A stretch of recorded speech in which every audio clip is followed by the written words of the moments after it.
Red, మా ఇంటి చుట్టూ జరిగిన తప్పుడు విషయాలన్నీ పోయాయి. ఇప్పుడే నాకు సంతోషంగా ఉంది. విభూతి తీసుకోండి. కుడి చేత్తో తీసుకోండి.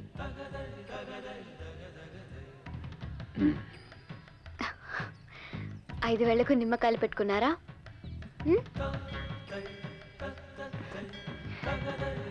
వస్తాను.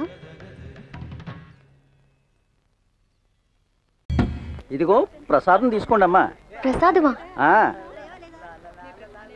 ఇది శారదాపీఠం ప్రసాదం. లెక్కల్లో 100కి 100 మార్కులు తెచ్చుకుంటారు. ఏ గాయత్రి, ఇవాళ అన్ని మంచి జరుగుతున్నాయి. నాకు అర్థం.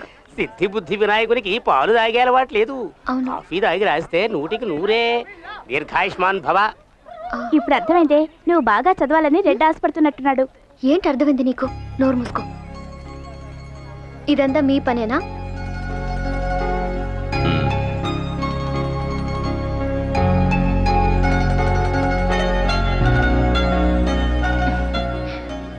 మీతో మాట్లాడాలి.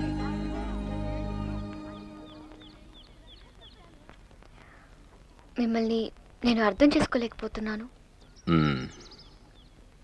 ఆ రోజు గుళ్ళో మీతో సరిగా మాట్లాడకుండా వెళ్ళాను. నా మీద మీ కోపం? మరి అందరు మిమ్మల్ని రౌడీ దాదా అంటుంటే కోపం రాదా ఏమిటి?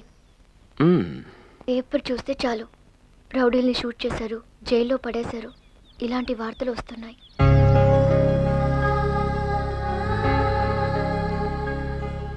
నాకు రౌడీజం అంటే ఇష్టం ఉండదు.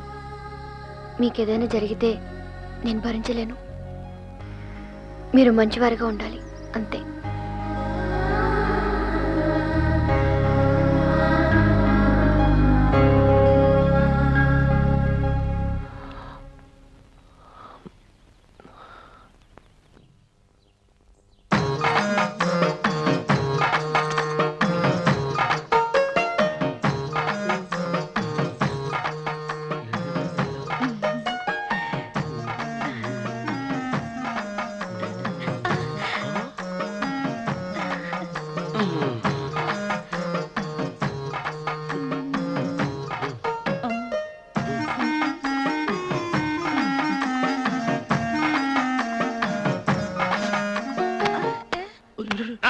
కుర్చీ కుర్చీ.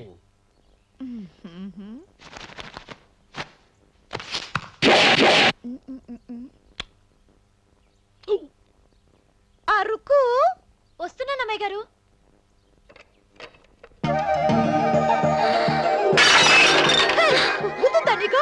కొట్టానట చూడు. క్షమించండి, వేరే కాఫీ తెప్పిస్తాను. వద్దు. కూర్చో.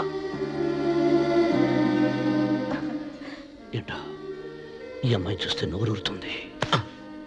ఊరాల్సింది నీకు కాదు బాబు, నాకు. వెన్నపొడి పడవద్దు.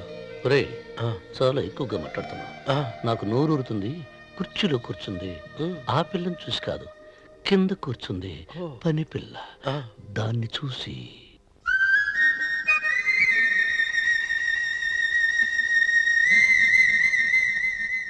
ఏంటిది? నా మనసు పాలేరు మీదకి పోతుంది. ఏంటో. అయ్య గారిని ఏమైనా ప్రశ్నలు అడగండి అమ్మగారు. నేనా?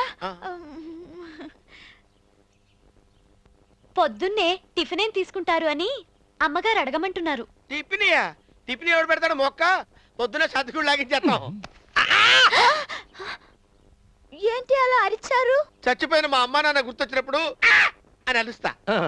అలాగా? మరి సర్ది కూడా అంటున్నారేంటి? ఆరోగ్యానికి చాలా మంచిదని ఈ మధ్య సర్ది కూడా అలవాటు చేస్తున్నారు కదా యజమాని. వెంకు, నీకు పొలం ఎంత ఉంది? పొలమా? 30. అమ్మాయి గారు ఏం చదువుకున్నారు? 3వ క్లాసు,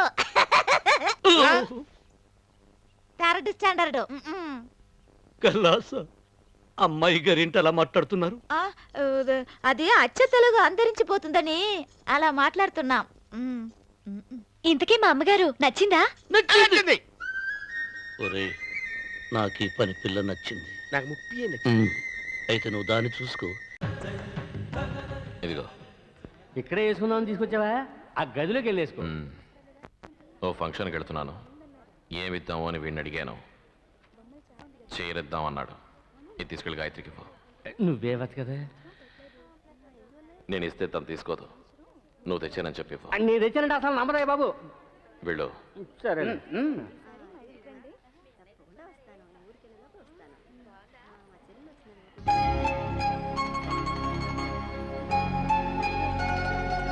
అయ్యో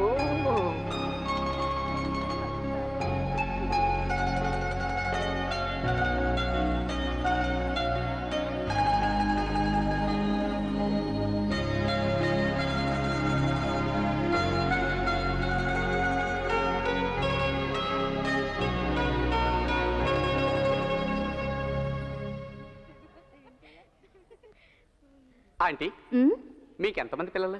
7 మంది అంకుల్ ఏం చేస్తుంటారు? ఊరికే ఉన్నారు. 7 పిల్లలు అన్నారు. అంకుల్ ఊరికే ఎందుకుంటారు? అబద్ధం చెప్తున్నారు కదా. ఉమ్,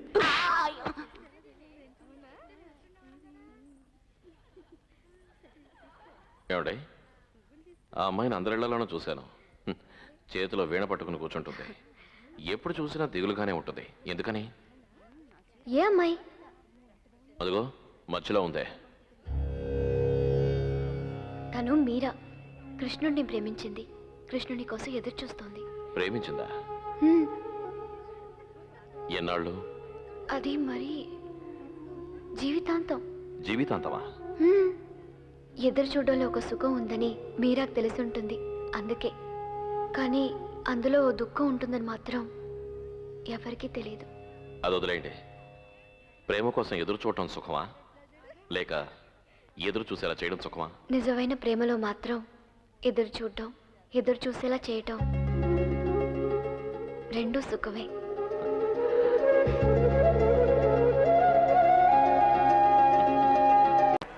అమెరికా చేరగానే ఫోన్ చేయి. అంత దూరం భయంగా ఉంది. గాయత్రి, బాంబే వెళ్ళి అక్కడి నుంచి నీ ఫ్రెండ్స్తోనే కదా బయలుదేరుతున్నావు. మరెందుకు భయం? నువ్వు బాంబే వరకు రావచ్చుగా. రేపు మార్నింగ్ నాకు ముఖ్యమైన మ్యాచ్ ఉందమ్మా. నువ్వేవో బుక్స్ కొనాలన్నావు, వెళ్ళరా. ఈలోగా నేను టీటీతో మాట్లాడొస్తాను. Okay, S two coach.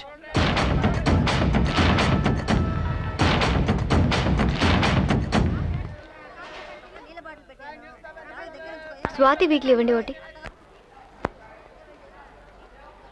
Red, ఇలా వచ్చారే? ఊరెళ్తున్నారు కదా, చూద్దామని వచ్చాను. నేను మీరెవరితోనైనా గొడవ పడి రైల్వే స్టేషన్ని ధ్వంసం చేస్తారనుకున్నాను.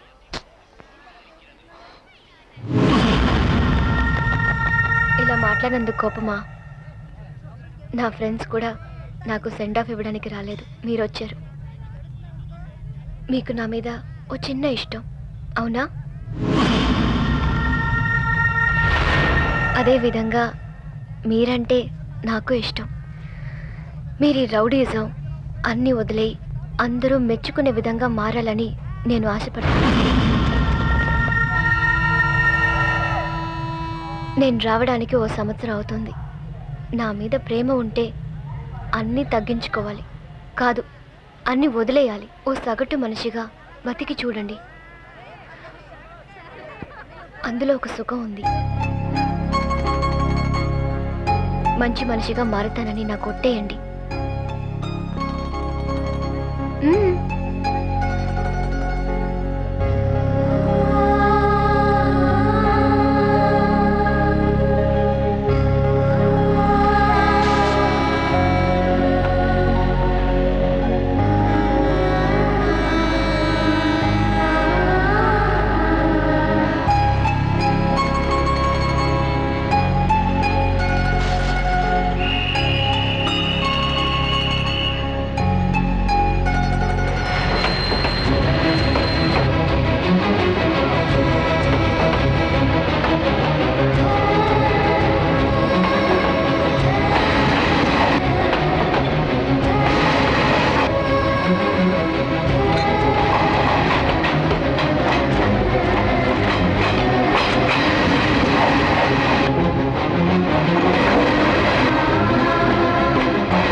తీసుకోవడం రాయ్. ఏపీ 59-33-97. నేను పాండుని, పాండు రంగనాథం. మ్యాటర్ ఏంటి? నువ్వేం చేస్తావంటే ఉదయాన్నే అమీర్పేట బస్ స్టాండ్కి వెళ్తున్నావు. సరే వెళ్తాను. బస్ స్టాప్లో చూస్తే నీకే తెలుస్తుంది. ఎంతో అందంగా ఉంటుంది. నువ్వెంత చెప్పినా తను రాదు. నువ్వేం చేస్తావో ఎలా చేస్తావో తను ఎలాగైనా ఆటోలో ఎక్కించాలి. ఇదేంటి ఎలా ఫిట్టింగ్ ఎడుతున్నావు? తను రాదంటున్నావు, మరి ఎలా ఎక్కించుకోవడం? నువ్వు ఇలా రాంగ్గా మాట్లాడావంటే ఆటో నీ మీద ఎక్కించేస్తాను. సరే ఎక్కించుకుంటాను.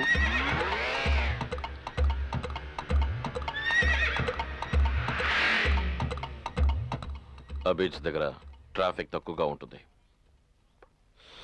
అక్కడ నీ ఆటో రిపేర్ అయ్యి ఆగుతుంది. కొత్త ఆటో ఎలా రిపేర్ అవుతుంది? ఆటో రిపేర్ అవ్వకుంటే నీ తల రిపేర్ అవుతుంది. సరే రిపేర్ అయ్యి ఆగిపోతుంది. తను ఏమైందని అడుగుతుంది. బదులు చెప్పకుండా బల్బు చూస్తావు. పగల్లో ఎలా బాబు బల్బు చూడడం? బల్బు చూడకుంటే నీ బల్బు ఫ్యూజ్ పోతుంది. సరే చూస్తాను.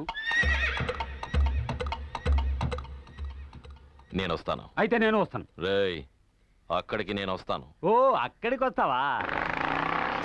ఇంజిన్ ముందు కాదు వెనకుంది. అక్కడ బల్బులో ఏంటి వెతుకుతున్నావు? రండి సార్, వచ్చారా? అదృష్టం సమయానికి వచ్చి కాపాడారు. అమ్మా మీరు అందులో స్టార్ట్ అవ్వదా? బల్బు రిపేర్ అయిందమ్మా, పక్కన అయ్యో, స్టార్ట్ అవ్వదు. అయ్యా ఆవిడ కాస్త డ్రాప్ చేయండి అయ్యా. మీటర్ మాత్రం రన్ అవుతుంది. వెళ్ళండి వెళ్ళండి వెళ్ళండి.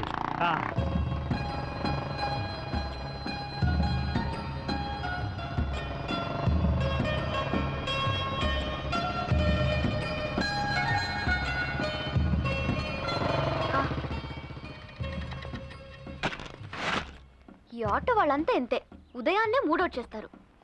ఛ, ఇలాంటి ఆటో వాళ్ళ లైసెన్స్ ని ముందు క్యాన్సిల్ చేయాలి. అప్పుడు కానీ తిక్క కుదరదు. తలని ఇంకాస్త తుడుచుకుని ఉండొచ్చుగా. అది తొందరలో. ఏవండి, ఆ ఆటో వాడు ఎలా మాట్లాడాడో తెలుసా? కానీ నేనేం మాట్లాడలేదు. ఈ బొట్టు కంటే కొంచెం పెద్ద బొట్టుగా పెట్టుకుని ఉంటే సాక్షాత్తు మహాలక్ష్మిలా ఉండేవారు. నేను క్లాసుకి లేట్ అవుతుందని చెప్తే వాడు అస్సలు వినిపించుకోలేదండి. నాకు జనరల్ నాలెడ్జ్ లేదట, వాడికి పెద్ద ఉన్నట్టు. నేనన్నది మీరు విన్నారా? విన్నాను. తల తుడుచుకుని ఉండొచ్చు, పువ్వులు పెట్టుకుని ఉండొచ్చు, బొట్టు ఇదేగా. మీరు ముందు షేవ్ చేసుకుని వైట్ అండ్ వైట్ డ్రెస్ వేసుకుంటే రెడ్కి బాగుంటుంది తెలుసా? అలా బట్టలు వేసుకుని నేను ఎక్కడికి వెళ్ళాలి చెప్పండి? కొలువుకి. కొలువుకా? మా ఇంట్లో బొమ్మల కొలువుకి అందరూ వస్తారు, మీరు రండి. మీకోసం ఎదురు చూస్తుంటాను.